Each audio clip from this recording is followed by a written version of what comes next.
So one of the problems is that many religions already have built-in defense mechanisms, even if they don't seem to be structured that way. That's the way they operate. And they're defense mechanisms against both evidence and reason, and with respect to how they view outsiders, so that when you raise an issue and say, hey, I don't believe your claim about Jesus walking on water, that's okay. You don't have to believe it. You will. It's true. I have faith. Anything that you offer gets trumped by faith. And that's why one of the first things that I do on the show, or try to, is to ask somebody what they believe and why. That's important.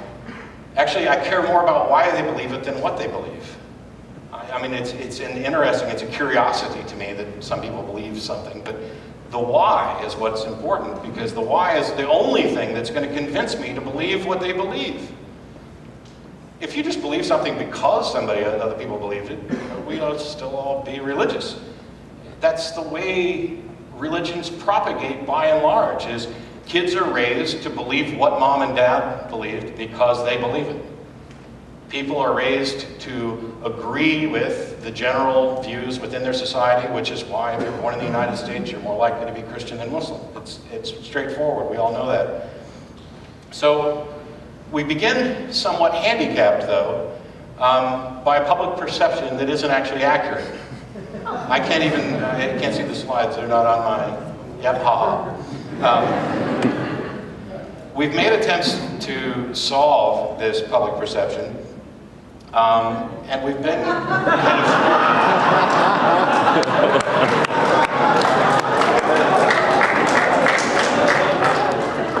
I wish I'd have made these, but this one relates to our attempts to change our public image.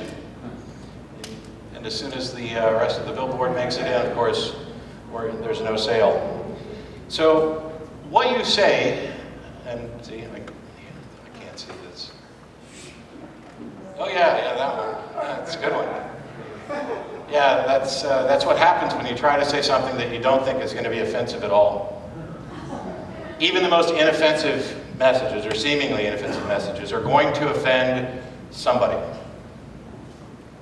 I realized this really early on in the show because I'd have a call with somebody and I would get email from somebody who said, that's the best call and the best response you've ever done. And somebody else would send me an email saying, you're a complete moron, you're an asshole, that was the worst call ever. And they were talking about the exact same call. I'm not going to please everybody. No matter how inoffensive you try to be, you're still going to offend somebody because of who you are and the fact that you do not agree with their irrational nonsense. So, does that mean we need to play nice? Well, I don't even know if I need to ask that question because it's clear that I don't. But you do have to realize what your goals are and where the roadblocks are so that you're not, and who you're actually trying to reach.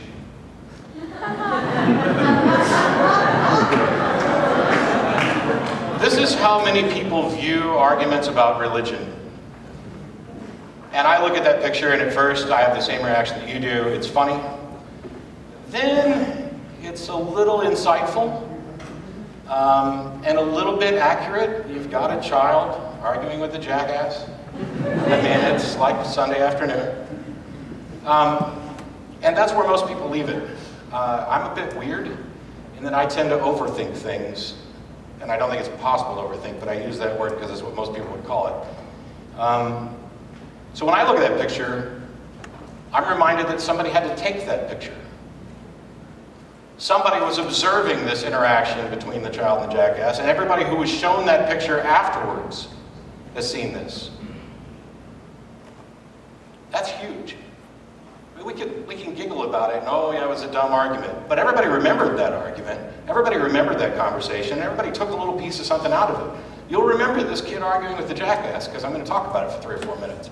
But it's possible to also carry away context from any situation like that. I think it's fair to say that it's very rare that calls on the show approach that level. And even when they don't, this is still the message that some people take away. I've learned over the years that you're not going to please everybody. I've been called the God of patience by some people. and others have referred to me as having the personality of Bill O'Reilly on PCP. I am my own harshest fair critic. And when I leave the shows on Sunday, on the drive to El Arroyo, or wherever we're having dinner at the time, I replay the show in my head. I just can't help it. I'm obsessive like that. I want to make the best arguments I can. I want to not screw up. I want to not be a bad representative of atheism and atheists. I want to do the best that I can, and I recognize that I am far, far from perfect. So I replay the whole show in my head to figure out what I could have done better. So it doesn't bother me that somebody thinks that I'm Bill O'Reilly on PCP or the God of the Saint.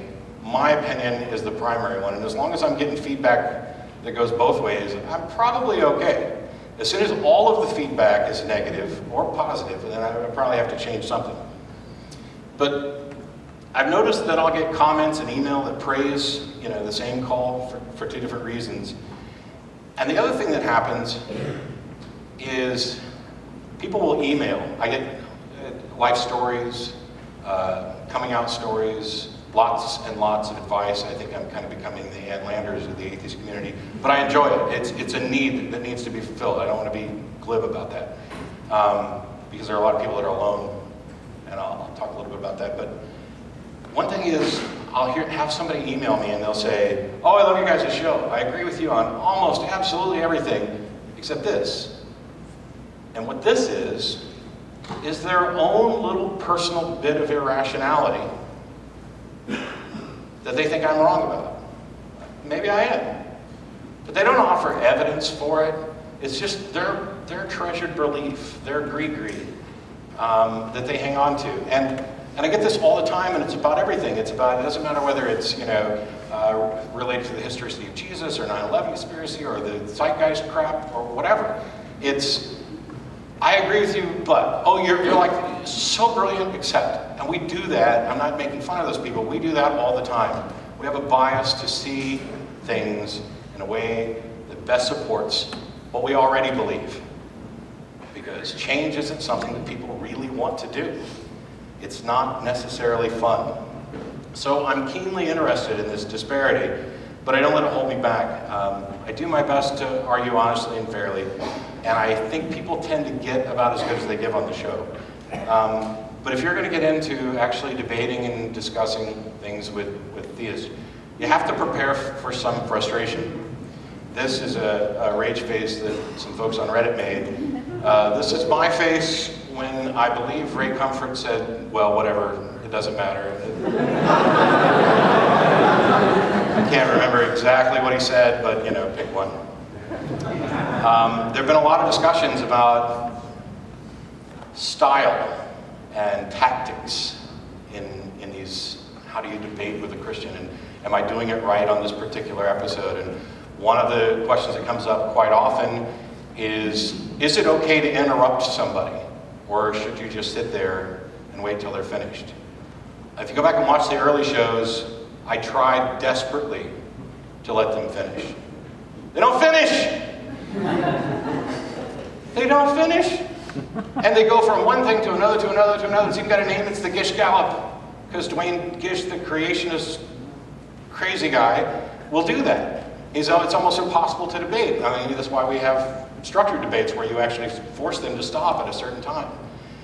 The other thing is, I found they're building an argument, the ones that can, are building a structured argument. And if I object to the very first premise, I used to take a note, write it down. There's a mistake. I found it, spotted your flaw right off the bat. I'll let you finish. And then they build and build and build. Well, everything that's come after that flawed premise is garbage. It's of no use to anybody because it is built on an unstable foundation. And so I would let them get to the end of their point. And I would say, okay, back at the beginning, you said this, and I'm going to object to that because of blah, blah, blah, blah, blah. And invariably the answers were, I didn't say that, or you're misrepresenting what I said, or you're taking it out of context, or you don't understand, or yes, I said that, but what I really meant was this, and then blah, blah, blah, blah, blah, blah, blah, blah, blah, another argument. So what's happened over the course of 10 minutes? They have preached two completely different versions of an argument, and all I've been able to say is, your first point was wrong. There's 1,000 religious shows on countless networks all around the world. In the Austin area on Sunday afternoon, there's exactly one chance for the godless community to speak out. That's our show. Shut up and take your preaching somewhere else. I will interrupt if I need to.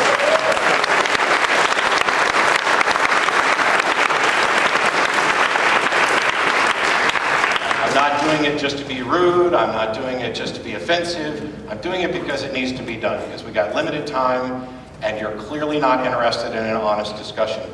And so we have to do that. The next thing that comes up quite often is the issue of condescension. I am admittedly a condescending, arrogant, haughty prick. I don't take pleasure in the fact that this is the view that a lot of people have of me, because I don't think it's an accurate representation of my entire character. But there are occasions when it's true. I think there are occasions when it's deserved. But I think it's not the starting place. And when I say people tend to get as good as they give, if you watch, there are calls where I will patiently hand walk somebody through their fallacies, trying to lead them toward reason.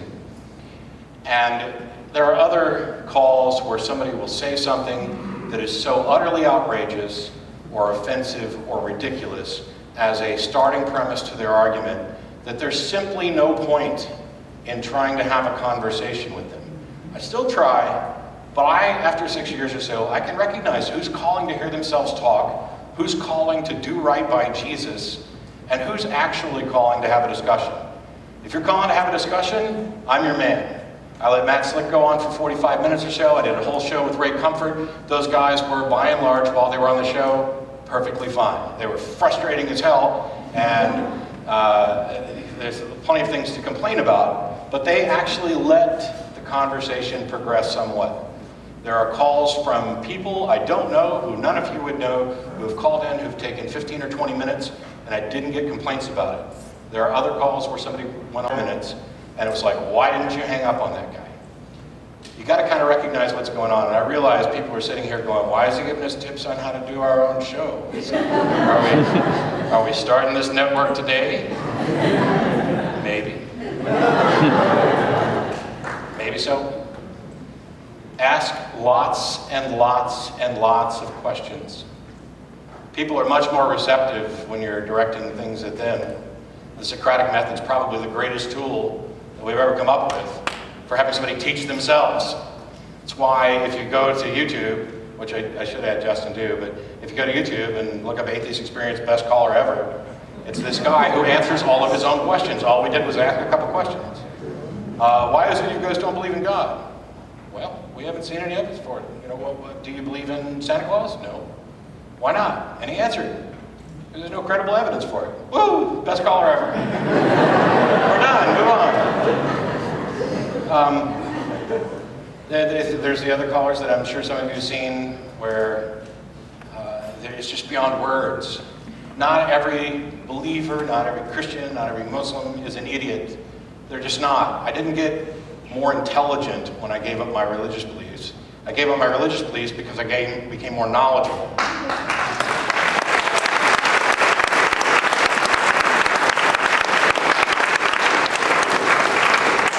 And despite the fact that I can be occasionally nasty, I do try to make sure that I direct my scorn at the arguments and not the individuals. There are exceptions because, believe me, there are some individuals that are deserving of scorn. But I try to keep it to the arguments. The unfortunate thing is, these are arguments that go to the very core of who people think they are and how they identify, and that's why it's impossible not to offend people. If you say, that's a stupid argument, all they heard was, you're an idiot.